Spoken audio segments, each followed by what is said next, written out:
Entonces voy a comenzar en 3, 2, 1.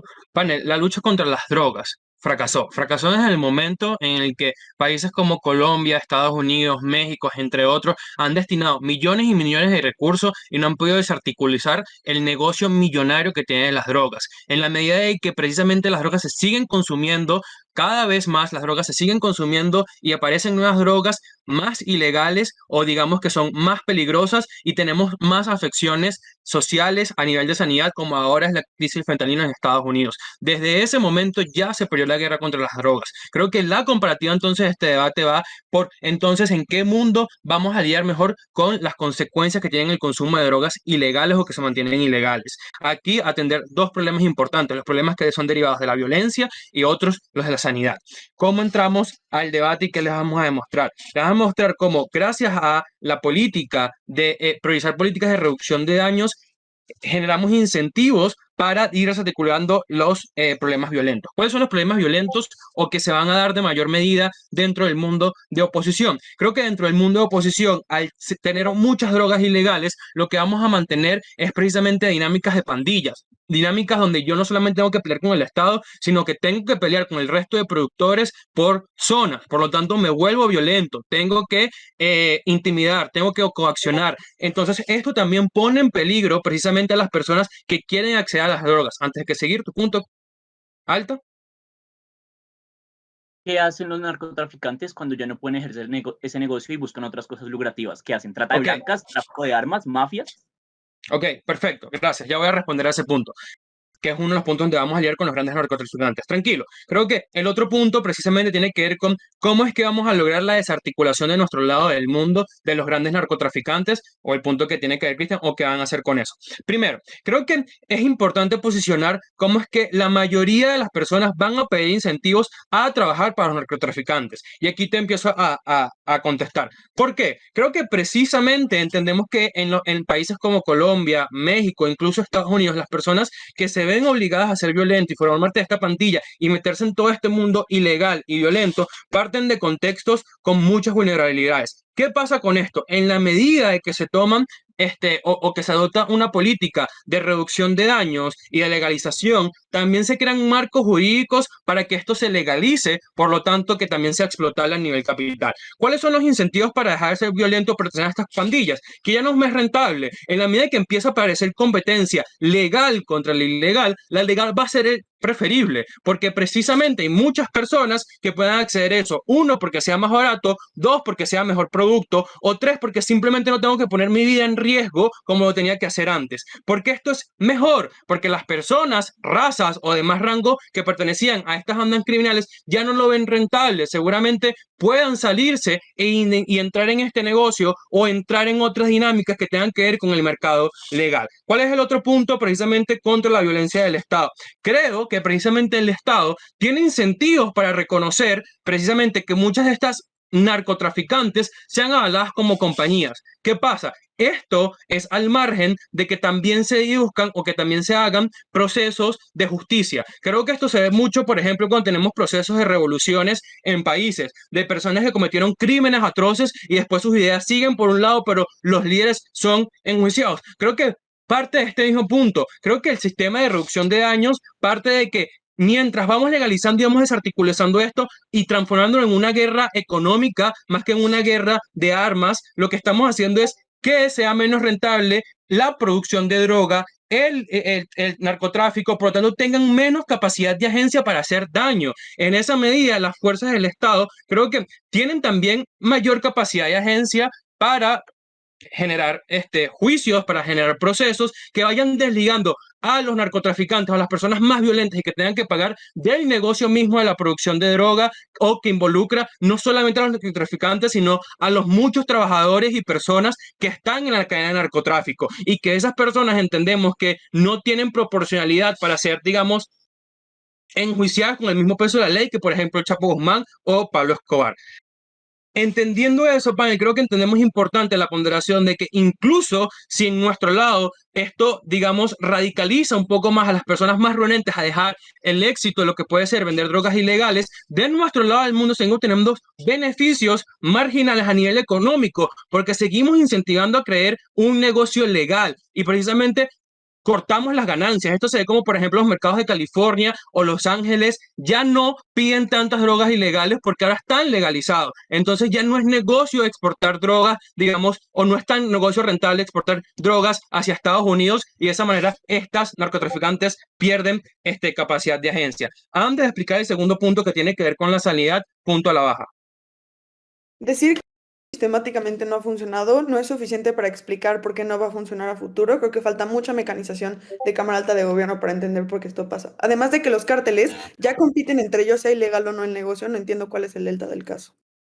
Claro, creo que aquí es cuando te ponemos, yo no te tengo que demostrar que vaya a funcionar a futuro, tú es la que lo tienes que demostrar. ¿Cuál es la comparativa aquí? Que creo que precisamente es mucho más rentable, como te digo, a nivel de los beneficios que trae cambiar el modelo en que lidiamos con los problemas con las drogas, que mantener el mismo del status quo, que es luchar, que como ya te dije, tiene perjuicios gravemente, como son las crisis actuales contra el fentanilo o como tiene precisamente zonas totalmente violentas apartadas de la sociedad.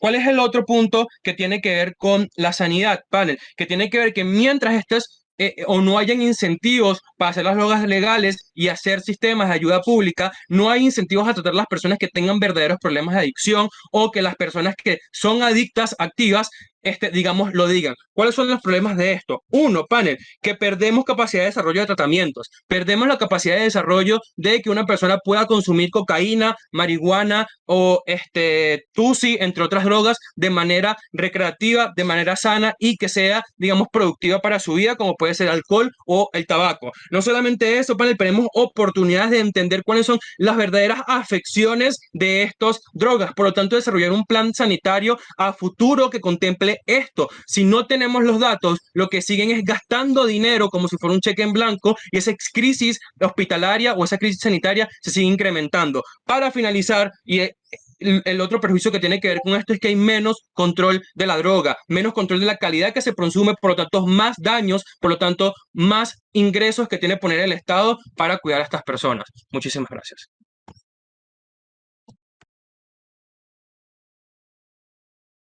Muchísimas gracias por ese fantástico discurso. Para abrir el debate en la bancada de las oposiciones, ya vamos a cabo como líder de oposición. Here. Hola, hola. ¿Se me escucha bien? ¿Todo perfecto?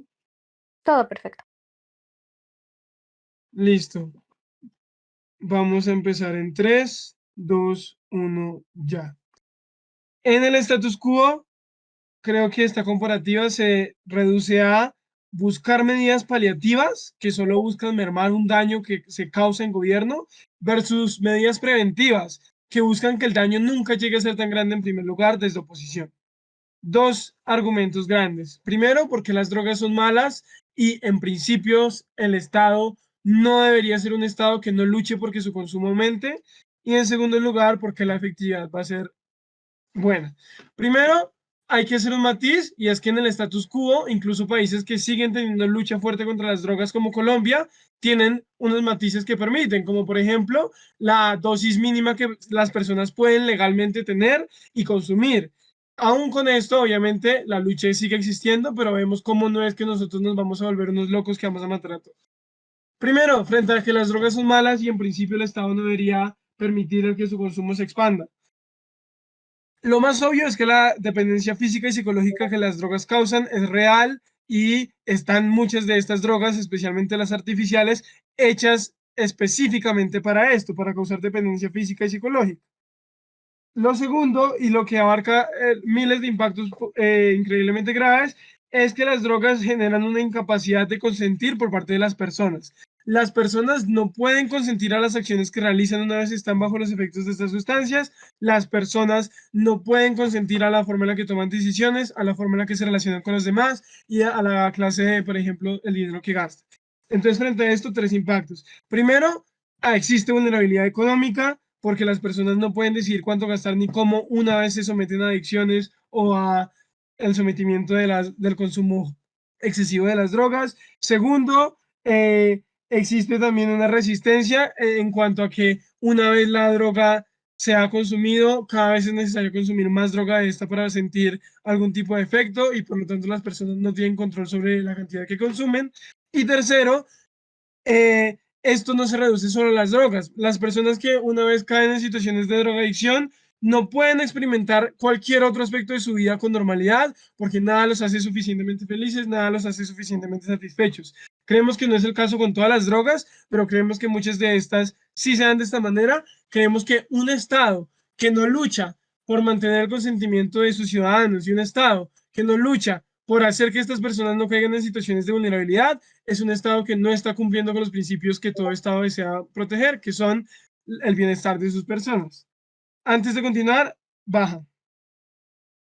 Este punto es ridículo porque la mayoría de estados permiten que existan personas alcohólicas, permiten que existan personas adictas a medicamentos específicos, permiten medicamentos que son malos y están en versiones de prueba. No entiendo por qué el Estado tiene una responsabilidad específica respecto a Claro, esto. yo No hay mismo, yo ninguna mismo te explicación expliqué detrás. cómo el Estado ya permite dosis mínimas de drogas. El punto es que cuando el consumo excesivo e ilimitado de estas drogas se avala de una mejor manera porque el Estado va a responsabilizarse de las personas y va a ayudarlas, creemos que el Estado está rompiendo con el principio de una manera mucho más grande y por lo tanto creo que este solo argumento ya puede ganarle a ambos gobiernos. Pero ahora en segundo lugar, ¿por qué la efectividad sí se va a dar en el status quo? Ante esto, 5 mecanismos. Primero, el destino de la violencia. Noten algo muy importante. La lucha contra el consumo de las drogas o la producción de las drogas no es solo la lucha contra las drogas. Es en muchos casos directamente también la lucha contra la violencia, la lucha contra el narcotráfico y la lucha contra el crimen. Es decir, el luchar activamente con las drogas, contra las drogas también es el luchar activamente contra muchos de los otros problemas que se vienen vinculados a estos. Primer mecanismo de por qué la efectividad es mejor en el mundo de oposición, el destino al que se dirige la violencia. Noten que el narcotráfico y los carteles no se van a acabar porque deje de existir tráfico de drogas, porque de hecho grupos insurgentes como por ejemplo la guerrilla en Colombia solo han recurrido a las drogas como un mecanismo de financiamiento para su violencia, para sus ataques militares, para su lucha política. Noten como mucho, incluso más allá de las guerrillas, muchos grupos al margen de la ley solo ven las drogas como un mecanismo de financiamiento. Cuando las drogas dejan de ser rentables, la violencia no va a desaparecer, sino que por el contrario van a recurrir a otros mecanismos de financiamiento, como lo son las trata de personas, como lo es la extorsión, como lo es el robo organizado y como lo son esta clase de actos que son incluso más violentos y más perjudiciales para la ciudadanía. Creemos que en la primera medida, el hecho de que luchemos contra todo esto junto hace que sea más efectivo que el no hacerlo.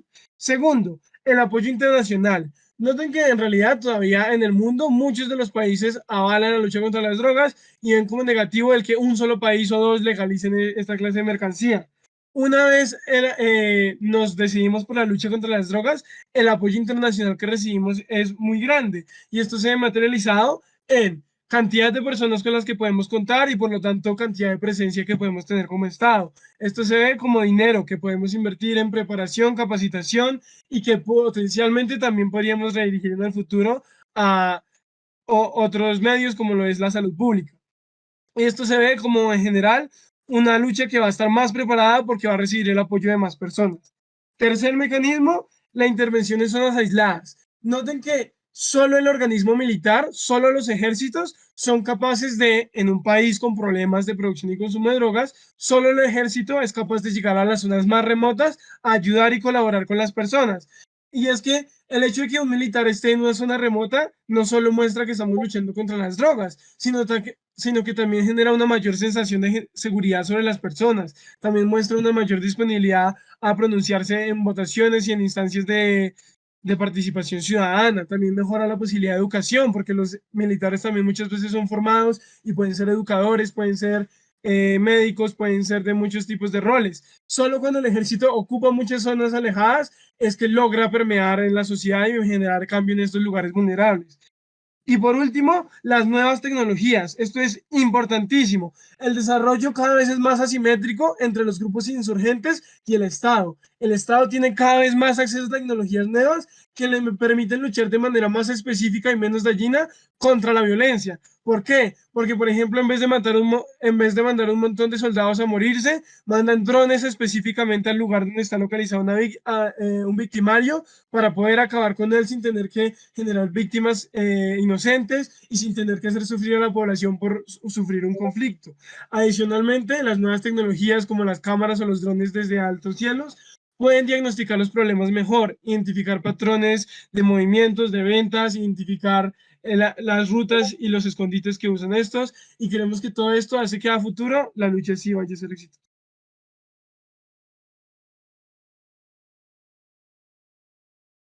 Muchísimas gracias por ese discurso. Ahora, para que la alta de gobierno termine con su caso, damos paso a Catherine como viceprimera ministra, perdón. Adelante, tienes 1 minuto.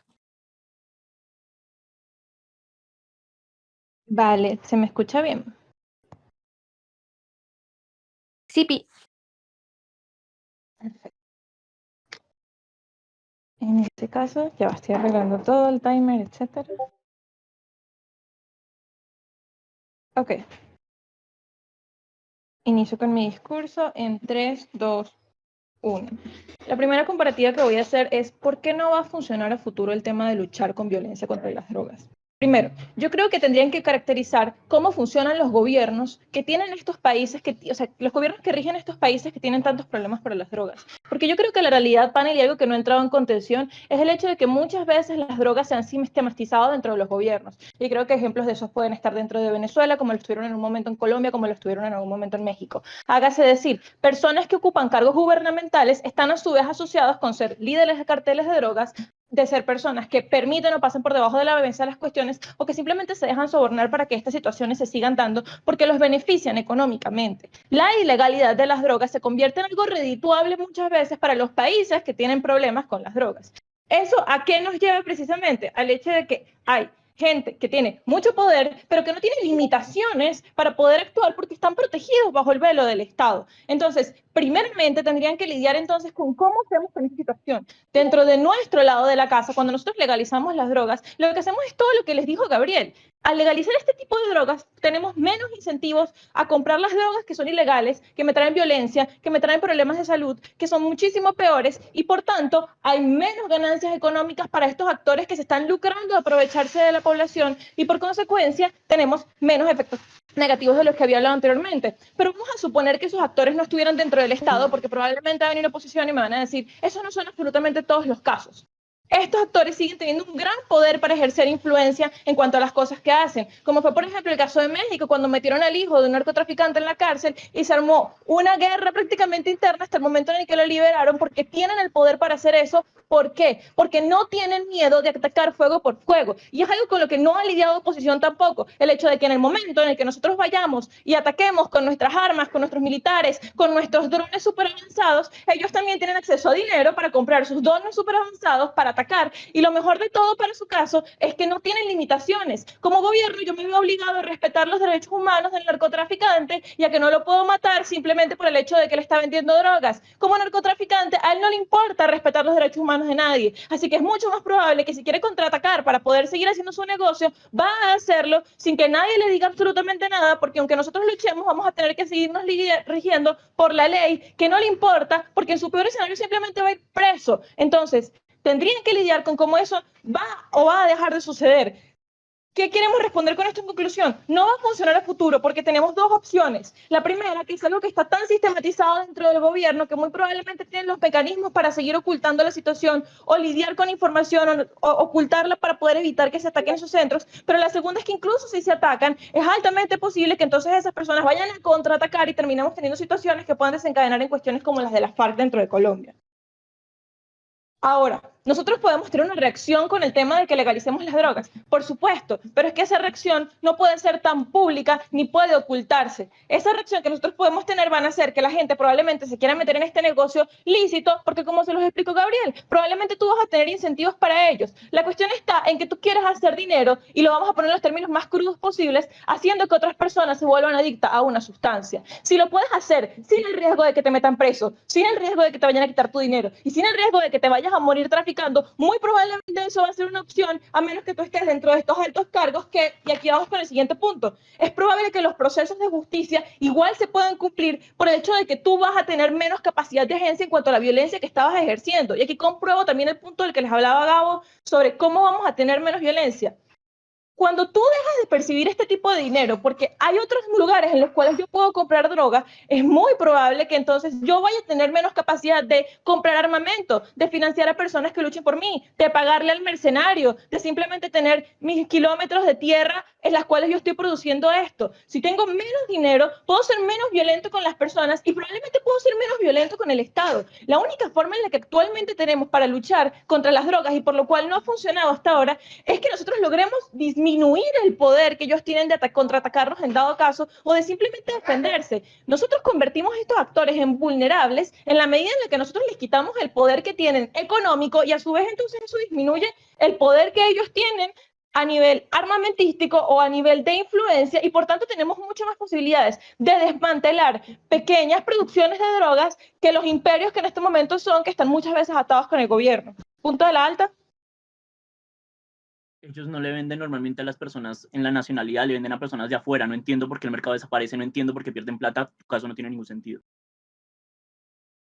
Ok, vamos a poner el escenario en el cual nosotros tenemos cadenas de consumos de drogas, en el cual estamos en una cuestión internacional. Si este país aplica estas medidas internamente, igual probablemente puede seguir aplicando medidas relacionadas a cómo se maneja con otros países por consiguiente. Hágase decir, yo creo que si a lo mejor nosotros estamos en Venezuela y en Venezuela no se consumen tantas drogas, pero entonces se las vendemos a país X tercero, pongamos Estados Unidos probablemente ya tiene mercados relacionados a este consumo que está en creciendo. Es decir, en el status quo actual estamos viendo ya cómo se está permitiendo la legalización de ciertas drogas y no estamos viendo que por esto vengan las mega terribles consecuencias. E incluso sí, podemos decir que esto es una reacción en cadena de que el país que probablemente vaya a aplicar esta medida es el país que se esté viendo afectado a sí mismo y el país que esté viendo afectado como el consumo de drogas dentro de su país está dañando a la imagen que puede tener con otros países por consiguiente. Siguiente. Quiero hacer una aclaración con respecto a algo que traía alta oposición. Las drogas siendo malas es algo que no está en contención dentro de este debate. Las drogas siendo lo que no deseamos no es algo que podemos discutir, independientemente de que todos estuviéramos de acuerdo en eso. La cuestión es cómo lidiamos con ello y lo que verdaderamente se tiene que responder dentro de este debate, que son entonces dónde el consumo que tenemos puede ser menos dañino para la población. Y creo que esto está a nivel de salud, como les explicaba Gabo con el tema de la salubridad. Si yo tengo la opción de consumir marihuana, que es una droga menos dañina, a un precio más económico y de forma legal, o consumir cocaína, que probablemente me va a dañar mucho más y probablemente sea más cara por todo el término de la ilegalidad, es mucho más probable que las personas vayan a optar por los consumos de lo sano y eso vaya a disminuir las posibilidades de seguir comprando la ilegal, que es lo que trae todas las consecuencias que le trajimos antes. Pero lo segundo, creo que en lo económico, muy probablemente se va a generar este tipo de mercado en el cual para que tú puedas luchar y competir, vas a tener que competir por los medios lícitos. Nuestra posición depende de que todo nuestro lado trate acerca de personas que sean drogadictas y que no vayan a poder resolver su situación, pero creo que en los países en los cuales se ha legalizado eso no ha sucedido. Su mejor mundo es a corto plazo, donde la gente consume hype y tenemos todo este tipo de problemas de inmediato. Demostramos cómo lidiamos mejor con las drogas que se mantienen dentro de nuestro escenario y cómo el escenario de oposición puede ser mucho peor al cumplirse.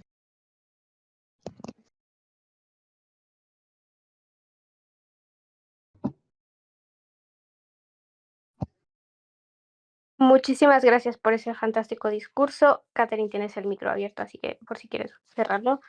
Y eso, para cerrar con el debate en las cámaras altas, damos paso a Chris como vicelíder de oposición. Here. Hola, ¿me escuchan bien?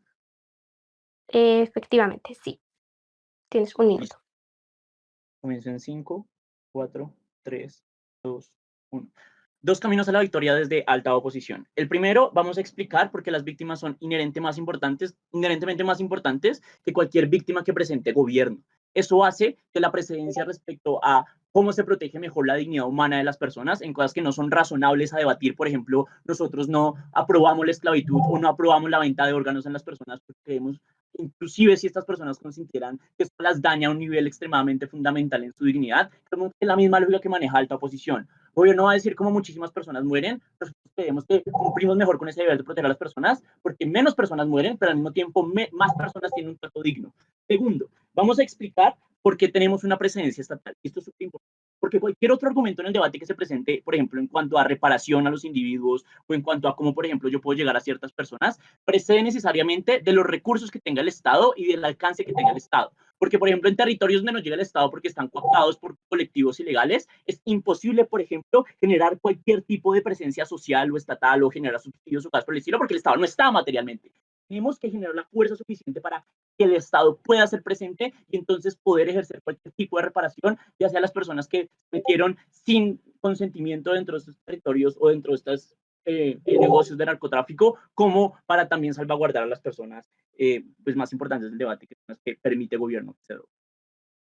Tres formas de análisis en que vamos a ganar esto. Uno, porque el mercado no desaparece dentro del mundo del gobierno, entonces prácticamente ya ganamos. Segundo, porque el tratamiento paliativo solo funciona cuando el acceso es limitado y porque eso solo se garantiza dentro del mundo de oposición. Y tercero, porque la presencia y estabilidad estatal que precede a cualquier otro impacto en el debate está mejor garantizada dentro del mundo de oposición.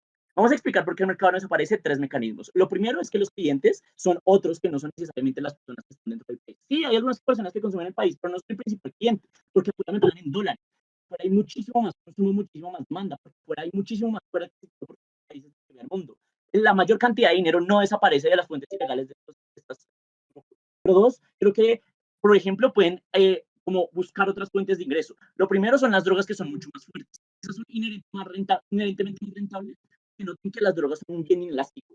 No importa cuánta droga les del Estado, esas personas van a querer más. Y en el momento que quieran más, va a estar una droga mucho más fuerte que sí les satisfaga, que va a ser vendida por estos ámbitos ilegales. Creo que es razonable cómo esto va a suceder. Pero lo tercero es que existen otras fuentes de crimen que a lo vez son subsidiadas. Y noten, es razonable que estos criminales opten por estas otras fuentes por dos razones. Uno, porque han mantenido un estilo de vida demasiado grande que no puede ser subsanado con trabajos legales, donde tengo que pagar impuestos y donde tengo que establecer mi precio. Pero dos, porque igual siguen siendo criminales. No existen razonamientos de gobierno para decir que le vamos a dar a estas personas amnistías o cosas por el estilo. Creo que igual si van a seguir siendo perseguidos, no tienen otra opción que la legalidad. Por ejemplo, se van a dedicar a la trata de blancas, el tráfico de armas, o cualquier otra cosa que les dé suficiente dinero para solucionar eso, como la prostitución. Creo que todas estas cosas dañan igual la dignidad de las personas, inclusive las dañan a un mayor grado. Involucrarse dentro de estos territorios que son inclusive más violentos, como por ejemplo son las mafias para extorsionar a los negocios y que les paguen coimas, es un terreno muchísimo peor dentro del lado del gobierno. Existen incentivos para pasarse a otros mercados y que sigan manteniendo la fuerza que tienen, y es extremadamente sencillo porque tienen un montón de dinero líquido para poder hacerlo y tienen armas suficientes como para defender sus estados. No entiendo cómo, por ejemplo, van a competir con los narcotraficantes si estos narcotraficantes igual tienen un montón de armas para proteger sus territorios y seguir vendiendo legalmente si no intervienen militarmente. Creo que es absurdo el gobierno. Antes, bajo. Panel, fíjate que cuando Alta de Oposición te explica que el mercado se mantiene por incentivos exógenos a lo que el Estado puede hacer, te está cimentizando su caso, explicando por qué en su mundo también se mantienen estos incentivos y por qué los criminales van a seguir intentando montar cosas. No, ¿sabes qué es lo que pasa? Es que él empeora porque son daños mucho más graves y que tienen una dignidad más grave dentro de las personas. Pero lo segundo es que ya no tienes el ejército que tenías antes, porque no tienes todos tus tratados internacionales o todos los beneficios que tenías con los ejércitos que mandaban, por ejemplo, de Estados Unidos o de Europa. Eso desaparece. Entonces, tus herramientas para lidiar con eso son muchísimo más limitadas. Pero no solo eso, sino que realmente dejas de ejercer tu ejército. En la comparativa de gobierno, ellos tienen que compararme como cuando todas las herramientas que ya existen desaparecen y el mercado de la droga es muchísimo más fuerte porque ahora no tiene un ejército que lo retenga y pueden expandir sus fronteras de manera muchísimo más fácil. No entiendo cómo el caso de baja de gobierno puede ganar con ese círculo. El tratamiento paliativo solo funciona con acceso limitado. Noten cómo cuando yo consumo drogas de manera responsable o limpia, lo que se les dé la gana, eso solo funciona si yo no puedo acceder a otro tipo de drogas, que me tenga que esperar hasta la otra semana para el otro chute. Creo que limitar el acceso a las drogas requiere inherentemente que yo corte la ruta de narcotráfico, que mande drones a matar a los jefes o los jeques que están contratando a los niños para vender drogas, que les ponga micrófonos por todo lado. Esto responde al análisis de alta gobierno, porque alta gobierno simplemente me dice, no sé por qué en el futuro vamos a triunfar. Pues ya te estamos diciendo por qué en el futuro vamos a triunfar. Existen herramientas tecnológicas mucho más fuertes y que están creciendo a nivel exponencial ponencia desde la actualidad que me permiten tener dos cosas fundamentales. Uno, acceso o disminución de la privacidad. ¿Esto porque es importante? Porque el gobierno ya me decía que yo puedo sobornar policías o cosas por el estilo. Pero cuando cada policía tiene un micrófono o cuando cada policía tiene una cámara dentro de su casco, es muchísimo más difícil que acepten sobornos porque los mando directamente a la cárcel. Pero segundo, porque la creación de drones, el conseguir información, por ejemplo, mediante cámaras o micrófonos que están por todo lado, hace que la casa de estas personas sea muchísimo más efectiva. Esas personas no tienen acceso a este tipo de herramientas porque requieren de un know-how que solo tienen, por ejemplo, países de primer mundo. Ese know-how no lo están dando en el mundo de oposición, pero no existe en el mundo del gobierno. La lucha contra las drogas es muchísimo peor dentro del mundo del gobierno. Pero tercero, es porque se pierde el miedo a consumir algo ilegal. Creo que en el mundo de oposición se mantiene ese miedo de que consumir es algo ilegal y no deberías hacerlo. Creo que cuando consumes por primera vez vas a querer consumir siempre. Pero eso tiene que ver sobre todo con los daños a las víctimas, que es importante. No como aquí ya les probé, porque la presencia y la estabilidad estatal está más fuerte, porque es más probable que aumente la violencia, porque es más probable en el mundo de gobierno, por ejemplo, que rompa con fuentes legales, que los narcotraficantes literalmente ataquen las fábricas legales para poder mantener su mercado. Es más probable que la lucha entre los carteles se vuelva más agresiva porque, como dice el gobierno, pues la oferta está más competitiva. Si hay menos personas a las que les puedo vender drogas, hay más guerras dentro de los narcotraficantes o otras más violentas que dañan más a las personas. Creo que es más probable que yo me desarrolle en el mundo de oposición o es más probable que yo pueda tener mejor agencia cuando tengo recursos, por ejemplo, de otros estados que me pueden ayudar a hacer presencia en sus territorios porque literalmente me están dando militares para hacerlo. Pero noten cómo a mí me importa o las víctimas más importantes son las de oposición. ¿Por qué? 4 razones. 1, creo que son víctimas que son muchísimo más inocentes. Son personas que eligieron no lastimar a otras personas, pero que por razones de la vida o por el mismo incentivo del Estado se terminaron dañando a sí mismas de manera irremediable. 2, porque están en indefensión. Pero 3, porque el destino que estas personas sufren es muchísimo peor que la muerte. No cómo estas personas pierden su agencia respecto a, por ejemplo, obtener felicidad, porque la felicidad que obtienen es cada vez menos valiosa porque nada se compara a lo que me daban las drogas. Estas personas vuelven cada vez más miserables, cada vez las drogas les hacen menos efecto, cada vez venden más cosas de ellas y de sus familiares para poder mantenerse vivas. Creo que eso es una vida extremadamente miserable, que inclusive es peor que la muerte, porque no puedo ser feliz por todo esto.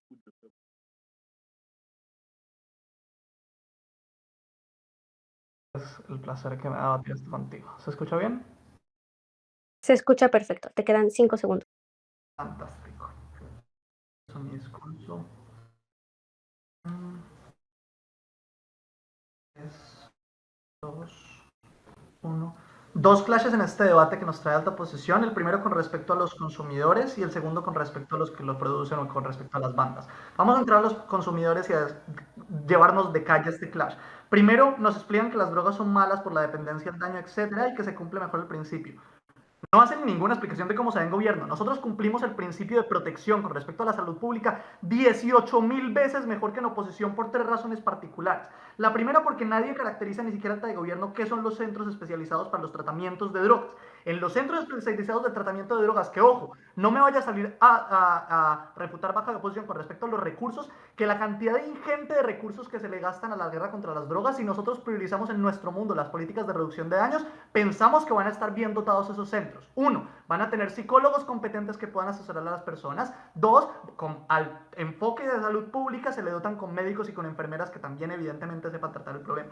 Es mucho más efectivo y generamos beneficios para los consumidores de 3 maneras. La primera es porque le damos tratamiento psicológico que no les darían de ninguna otra manera. En el momento en el que les puedo tratar de explorar por qué se debe su adicción, a qué le están huyendo, a qué tipo de problemas están tratando de salir, es la única y exclusiva de las maneras en las que estas personas tienen algo de ligera probabilidad de abrirse.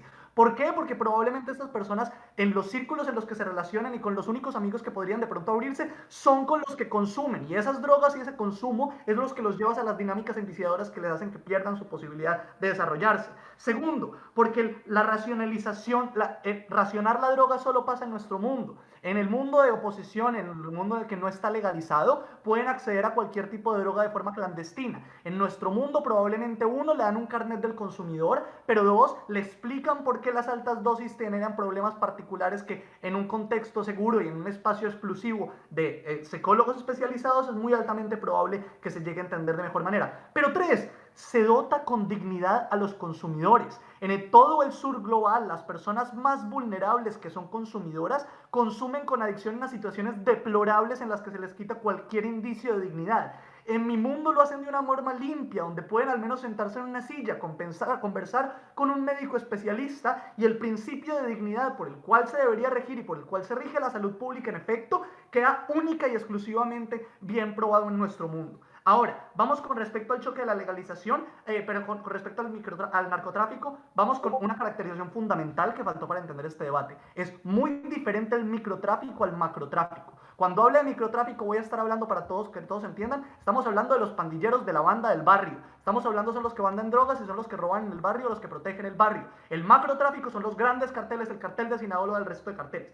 ¿Por qué el segundo tipo no va a entrar a debate de forma continua? Uno, porque tienen estructuras hipersólidas, como nos reconocía Alta, de oposición, que son muy difíciles de romper porque literalmente Estados Unidos le ha dedicado más de 10.000 millones de dólares en los últimos 5 años y no ha podido ni siquiera quitar. Han matado en Colombia al jefe del cartel de Sinaloa y no ha podido cambiar nada, perdón, al clan del Golfo, y los cambios en estructura, porque tienen una estructura organizada, hacen que se sigan reponiendo los líderes, las lideresas, y siga perdurando la estructura. Vamos entonces al microtráfico, al tráfico de barrio.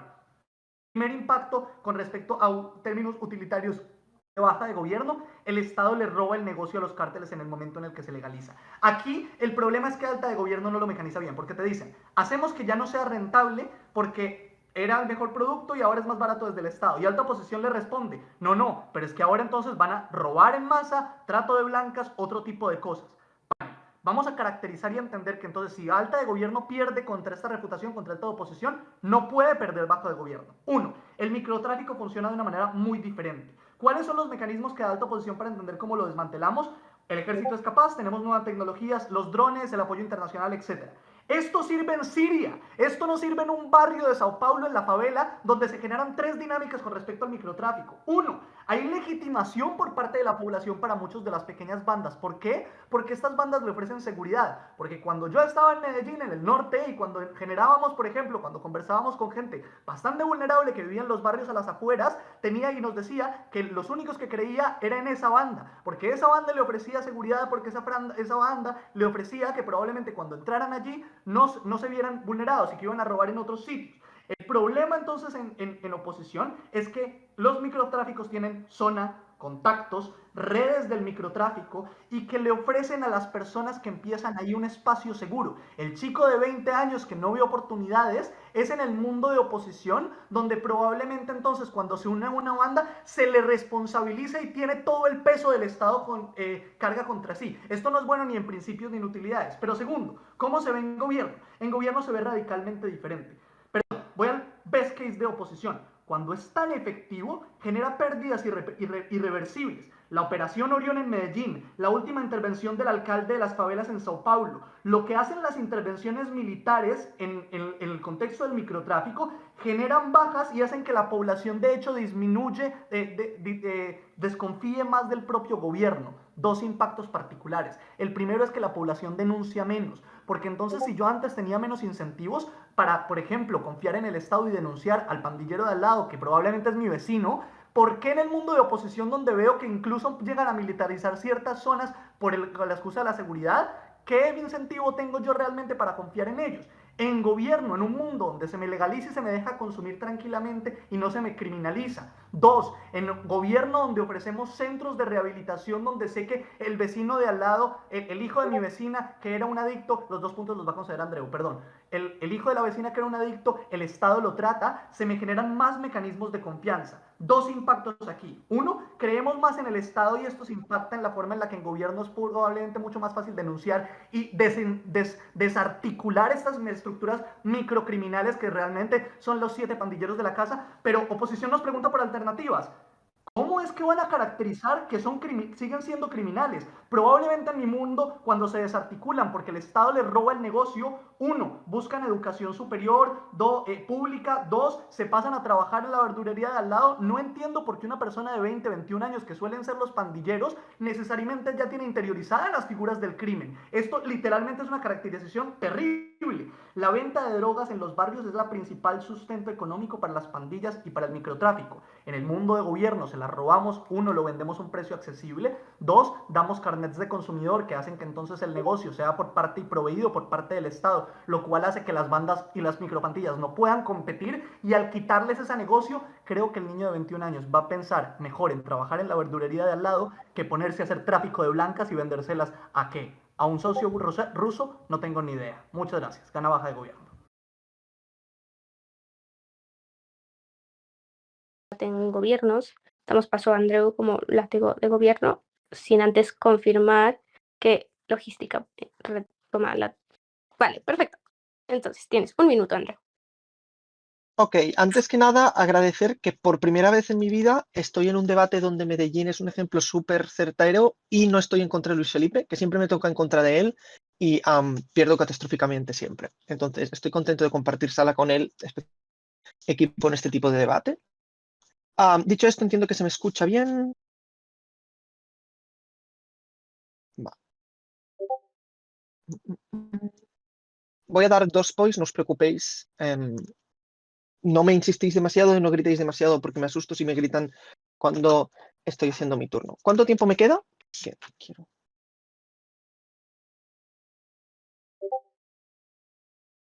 Va, 35 segundos. Si no me subrayo las cosas me pierdo.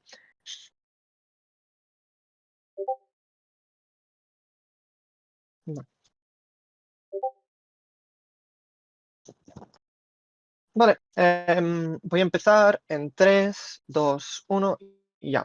Vayamos a lidiar con baja de oposición, luego vayamos a lidiar con alta de oposición y luego la diferenciación con mi alta, que creo que ha quedado bastante clara en el turno de Luis Felipe, pero voy a profundizar un poco más en ella. Baja de oposición nos trae 2 puntos, un punto en principios y un punto en violencia. Vayamos a lidiar primero con el punto en principios porque me parece un punto en principios que no está bien desarrollado respecto a las cargas que nos impone este debate. Primero, porque es un debate de priorizar, es decir, si lo que nos importa es la seguridad ciudadana y la responsabilidad que tiene respecto, o sea, el Estado respecto a la seguridad ciudadana, cuando estamos priorizando, nosotros no vamos a dejar de lado la seguridad de las personas. Es decir, en vez de tener 10 policías que van a tener en el mundo de oposición, en mi mundo va a haber 5 o 4 policías. No entiendo hasta qué punto el hecho de poner menos policías afecta suficientemente el principio como para romperlo de forma considerable en el mundo de gobierno. En el mundo de gobierno se mantiene el principio de seguridad, lo único que también se respetan otros principios. Porque la segunda explicación es que el Estado no tiene solo una responsabilidad, el Estado tiene múltiples responsabilidades. Y creo que en el caso de Luis Felipe ya quedaba claro qué responsabilidad se vendía desde baja de gobierno, que es la construcción de las víctimas y de los consumidores y la responsabilidad del Estado respecto a unas personas que ya ha fallado sistemáticamente, unas personas que ya han cedido sus libertades al Estado y el Estado no les ha repagado con las cosas que tiene que repagarles, personas que han perdido toda la autonomía por culpa de que el Estado no se ha sabido hacer su trabajo. Entonces, la comparativa de principios es muy fácil, creo que es muy sencilla. En el mejor escenario de oposición estamos respetando mejor un principio de seguridad que no sé hasta qué punto es exclusivo. En el escenario normal de gobierno lo que estamos haciendo es retornar la autonomía y cumplir el principio más básico del Estado, que es el principio que le sostiene, es el del contrato social respecto a personas que han sido históricamente vulneradas y históricamente falladas por el Estado. Creo que es más importante el principio que se defiende desde baja de gobierno porque es un principio que atiende más a necesidades más intrínsecas a las personas en primer lugar y 2 actores mucho más vulnerables que han perdido mucho más por la inactividad del Estado que las personas de las que está hablando baja de oposición. Creo que esto hace que la comparativa de principios quede muy clara desde baja de gobierno. Pero vayamos a explicar otro problema que tiene baja de oposición respecto a su construcción, y es que asumen que en su mundo la violencia baja. Entonces, fíjate que todo el caso de principios que están construyendo depende de que necesariamente se dé una reducción de la violencia y un aumento de la seguridad. Entonces, no es un caso de principios puro respecto a las responsabilidades del Estado, sino es una construcción en consecuencias. Entonces, tenemos que lidiar con las consecuencias de forma efectiva para ver por qué su caso no se va a dar de forma clara. ¿Cómo me prueban que la violencia baja en su mundo? 2 explicaciones que me dan. Primero, porque voy a señalar las cosas que estoy haciendo y la gente va a sentir más sensación de seguridad, se va a sentir más segura, etc. Y la segunda, me cargo los cabecillas. Respecto a los cabecillas, creo que hay 3 explicaciones respecto a esto para entender por qué los cabecillas no son importantes. Primero, Luis Felipe ya te explicaba en su turno 2 cosas. La primera, como la mayoría de cabecillas es muy difícil acceder a ellos y normalmente nos los cargamos, las propias estructuras de los narcotráficos y de estas cosas se reconfiguran a sí mismas de forma rápida y por lo tanto no entiendo hasta qué punto hay un delta de cargarme cabecillas. Por debajo de oposición asumía que era poco delta. Y la segunda explicación importante que te da es que el crimen más importante en el debate al que afecta a personas más vulnerables es este microtráfico que pasa en barrios vulnerables donde el Estado ha fallado a más personas. Creo que este tipo de crimen no depende fuertemente de los cabecillas, sino depende de los incentivos individuales que tienen las personas de introducirse en procesos de mafia. Fíjate que entonces cargarme los cabecillas no es un elemento efectivo para hacer que el microtráfico de este tipo se reduzca. Pues que no solo esto, sino que la construcción de las estructuras de los narcotráficos y de los carteles y de estas cosas ya está prevenida ante la capacidad de poder matar a personas que están en el cargo, porque entienden que el Estado les va a perseguir constantemente y entonces tienen mecanismos propios de control para evitar que se desmonten las cosas estructuralmente, ¿no? Si se han mantenido en los últimos 15 años, es probable que estos carteles sean conscientes de que la persecución constante del Estado es algo posible y tengan mecanismos para lidiar con ello. No creo que matar a cabecillas concretos o matar a partes del grupo sea suficiente. Respecto esto, creo que también hay que añadir una explicación respecto a, en el mejor escenario de oposición en el que me cargo los cabecillas y esto hace tambalear las estructuras, creo que esto no lidia efectivamente en el punto de oposición respecto al crimen endémico, es decir, la persona que vive en un barrio en el sur de Medellín o en el sur de Sao Paulo, en Las Chabolas, creo que esa persona tiene muy poca esperanza en el futuro y el único entorno en el que se le da una esperanza efectiva para poder desarrollarse es dentro del narcotráfico. Entonces, aún y que se carguen las personas sistemáticamente, las personas que se van apuntando van a seguir apuntándose porque entienden que la única forma que tienen de desarrollarse plena y efectivamente en el mundo no es mediante procesos del Estado, sino es mediante procesos de los cárteles. Entonces, en el mejor escenario de oposición en el que me estoy cargando el 80% de las personas constantemente que entran en el narcotráfico, no entiendo por qué nuevas personas van a seguir entrando a los carteles y van a seguir manteniendo las cosas de los carteles. Pues que no es respecto a la violencia, no es solo esta explicación respecto al crimen endémico y la poca efectividad que tiene la violencia, aún y que se cargase todas las personas, es que su caso también depende de la confianza que tienen las personas en el Estado. Fíjate que es una premisa de la que parte el caso de baja de oposición, que en ningún escenario está aprobado. Creo que en el caso de Luis Felipe hay explicaciones suficientes para entender por qué la mayoría del narcotráfico no se da porque las personas no sepan lo que el Estado está haciendo, sino por dos razones. Primero, porque no confían activamente con el Estado y su capacidad de hacer, porque sienten que el Estado es un elemento opresor que les impide desarrollarse plenamente y que simplemente está allí molestando y no puede cumplir sus medidas efectivamente. Y la segunda, porque el Estado, cuando actúa con violencia, le ratifica estos sesgos cognitivos que tienen. Es decir, cuando el Estado entra en el barrio y se carga a mi vecino, lo que estoy haciendo es ratificar a las personas que el Estado es un elemento violento que no va a favor de nuestros intereses. Esto hace que en el mundo de oposición, aunque el Estado matase a muchos cárteles y disminuyera el crimen de alguna forma, el delta no era significativo porque la percepción de las personas es que el Estado les está ejerciendo una violencia estructural. Esto es terriblemente importante para entender cómo las personas perciben el Estado y perciben la disminución de la violencia. Dicho esto, punto a la alta. Los centros de droga legal se vuelven objetivo militar de los narcos. No hay garantía de seguridad en el mundo de gobierno porque la cantidad de militares disminuye de manera significativa. Si ya es difícil de dar ahora, ¿cómo será después? A ver, esto tiene respuesta fácil. Creo que es poco comparativo, ¿no? En plan, probablemente los centros estén en zonas seguras, los centros estén bien vigilados, como que probablemente los centros estén mucho mejor que los barrios marginales, que es ahora los que son los objetivos. Entonces tiene que ser comparativo un poco en este debate. Punto de la baja, ¿hay alguno? Sí. ¿Cuál es el daño para una persona en México que alguien cultive amapola de manera ilegal y la venda a Estados Unidos? Vale, es muy fácil. Creo que vuestras propias explicaciones de cómo funcionan los cárteles, de que los cárteles son violentos, de que la adicción también se genera en las personas que están cultivando, de que los cárteles tienen incentivos para no respetar los derechos humanos, explica por qué tener un cártel al lado de tu puta casa es algo terriblemente problemático. Creo que es difícil intentar probar con tener un cártel en tu mismo barrio por las explicaciones que daba tu compañera de cómo se están disparando en la calle es algo positivo. Allá vas a ir tú. Si lo pruebas, o sea, te doy un premio porque será significativamente sorprendente. Entonces, creo que esto lidia efectivamente con ambos casos de oposición. Creo que baja de oposición lo prueba mejor que su alta, pero creo que también cae en las mismas problemáticas respecto a la percepción de las personas y respecto a la construcción de principios no bien probada. Creo que alta pierde peor en la construcción de principios porque no entiendo hasta qué punto la analogía aplica de los órganos y no porque, o sea, la analogía de los órganos es quitarle a alguien algo que tiene y en cambio la construcción que estamos haciendo desde el gobierno es darle a las personas que ya están en una mala posición, ponerlas en una posición un poco más favorable. Creo que esto sí que cumple los principios de sanidad pública y necesidades. Creo que el problema que hay con mi alta es que no hay especificación de la cuantificación del delta que tiene la competencia económica y la segunda, una explicación de cómo los grupos vulnerables van a estar significativamente mejor en su mundo. Creo que Luis Felipe debate en un escenario que es mucho más comparativo en el que necesariamente no ganamos contra los narcos, pero sí que protegemos a las personas más vulnerables. Dicho esto, orgulloso de proponer y ole.